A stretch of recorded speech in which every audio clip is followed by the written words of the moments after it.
O ano é 2025. Em uma sala silenciosa em Brasília, um único documento comercial é assinado. A maior parte do mundo nem percebe, mas essa assinatura está prestes a desencadear uma reação em cadeia que vai redirecionar bilhões de dólares, remodelar indústrias inteiras e alterar profundamente o equilíbrio do poder econômico global. E tudo isso converge para um lugar inesperado: o Brasil. Enquanto as manchetes falam de inflação e juros, uma história muito maior está acontecendo por baixo do radar. Pela primeira vez em décadas, os Estados Unidos estão redesenhando de forma estrutural suas relações econômicas. A China, antes um rei incontestável da manufatura e maior parceiro comercial americano, está sendo silenciosamente substituída. E o país que está ocupando esse espaço não fica na Ásia nem na Europa, fica na América do Sul. Isso não é especulação, já está acontecendo. E fica comigo, porque mais adiante eu vou revelar qual país inesperado se torna o maior vencedor desse cenário. E não é o Brasil. Aqui está a situação. Por 30 anos, globalização significou basicamente uma coisa: tudo foi parar na China. Custos baixos, produção eficiente, escala massiva. Empresas americanas, corporações europeias e marcas globais construíram suas cadeias de suprimentos inteiras em torno da produção chinesa. Era a base do comércio moderno, mas essa base começou a rachar. Entre 2018 e 2025, uma tempestade perfeita atingiu o modelo centrado na China. Primeiro vieram as guerras comerciais e as tarifas. Depois a pandemia expôs quão frágeis eram aquelas cadeias de suprimentos de 10 mil milhas. Soma a isso o aumento dos custos trabalhistas na China, as tensões geopolíticas e políticas de friendshoring, mover produção para países aliados. De repente, a matemática que tornava a China irresistível começou a se inverter. Os riscos são enormes. Estamos falando de trilhões de dólares em fluxos de comércio, da estabilidade das cadeias globais que tocam tudo o que você compra e de uma mudança de poder econômico que pode redefinir quem lidera o século XXI. Quando as cadeias de suprimentos se movem, a riqueza se move. E quando a riqueza se move, o poder se move junto. Então, as empresas se viram diante de uma pergunta crítica: se não for a China, vai ser onde? A resposta está remodelando o mundo agora. Vamos entender como uma série de crises globais criou uma reação em cadeia que transformou o Brasil em um dos grandes vencedores da nova economia mundial. Você vai entender a mecânica por trás do que eu chamo de o efeito Brasil, as vantagens estruturais que tornam essa mudança inevitável e não temporária. Vai ver quem são os vencedores e perdedores nessa reorganização. E vai descobrir qual país inesperado tem a ganhar ainda mais do que o próprio Brasil. No final, você vai entender o que a grande mídia está deixando passar. O colapso econômico global não está vindo. Ele já começou, e o novo mapa está sendo desenhado agora. Vamos começar pelo motivo que está empurrando empresas a saírem da Ásia. A explicação comum é que tudo se resume a tarifas. E sim, quando os Estados Unidos aplicaram tarifas de 25% sobre produtos chineses, isso mudou os cálculos da noite para o dia. Mas a verdade mais profunda é estrutural. Os custos de manufatura na China vêm subindo há 15 anos. Os salários nas cidades costeiras chinesas já rivalizam com alguns países europeus. A força de trabalho que um dia tornou a China imbatível está envelhecendo rápido por causa da política do filho único. Em 2030, a China terá menos pessoas em idade produtiva do que tinha em 2010, mas com muito mais aposentados para sustentar. Depois veio a pandemia. Quando Xangai entrou em lockdown em 2022, Apple, Tesla e milhares de outras empresas viram suas linhas de produção congelarem. Elas perceberam uma verdade incômoda: eficiência não é o mesmo que resiliência. Uma cadeia de suprimentos que depende de um único país, mesmo um gigante, é uma cadeia com um único ponto de falha. Depois, o risco geopolítico, com tensões maiores sobre Taiwan, o Mar do Sul da China e controles tecnológicos. Governos ocidentais começaram a incentivar empresas a diversificar. A Lei CHIPS dos Estados Unidos da América, o Inflation Reduction Act, as iniciativas de autonomia estratégica da União Europeia, todas projetadas para puxar a produção para fora da China e para países aliados. O resultado: uma migração industrial massiva. As empresas precisavam de um novo lugar. Mas você não muda uma fábrica apenas por vontade própria. É preciso infraestrutura, energia, matéria-prima, estabilidade política e acesso a mercados. A maioria dos países não tem tudo isso. O Brasil tem. Essa é a força de atração e é onde o efeito Brasil realmente entra em ação. Começa pelos recursos. O Brasil é um dos poucos países do planeta realmente autossuficientes em recursos. É o maior produtor de café, açúcar e suco de laranja. É o segundo maior de soja e carne. Tem a sexta maior reserva de minério de ferro. Produz seu próprio petróleo e gás natural.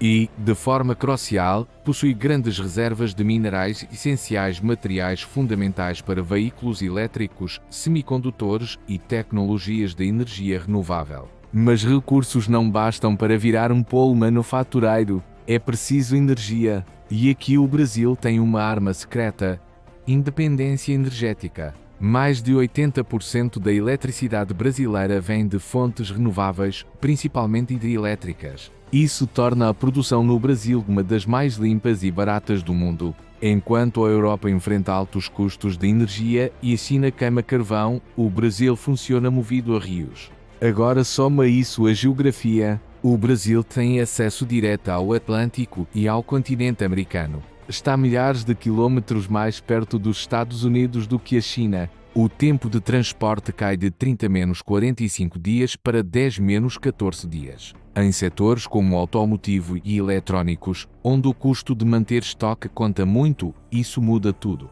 Depois, a política comercial. O Brasil é membro fundador do BRICS Brasil, Rússia, Índia, China e África do Sul, um bloco que já representa mais de 40% da população mundial e uma fatia crescente do produto interno bruto global.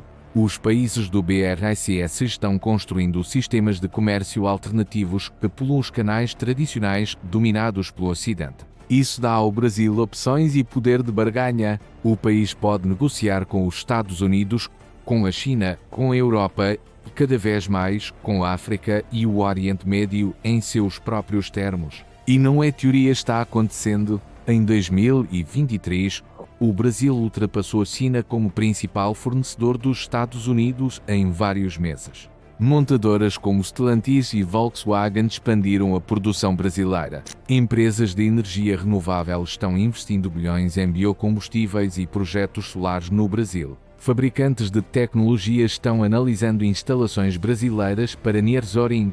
As exportações agrícolas para a Ásia explodiram. Os dados são claros. As exportações brasileiras para os Estados Unidos cresceram mais de 30% entre 2020 e 2024, enquanto as exportações chinesas para lá ficaram estagnadas ou caíram em várias categorias. Então parece simples. Empresas saem da Ásia e vêm para o Brasil. Mas aqui está o que quase toda a análise ignora: esse movimento desencadeou uma série de consequências inesperadas que estão remodelando o poder global de formas que quase ninguém previu. Vamos falar dos perdedores primeiro, porque essa história tem vítimas. O perdedor mais óbvio é a China, mas o impacto é mais complexo do que parece. A China não está colapsando, está mudando de direção. Com a queda nos pedidos ocidentais, o país está apostando mais no consumo interno e nas parcerias da Belt and Road pela Ásia, África e Oriente Médio.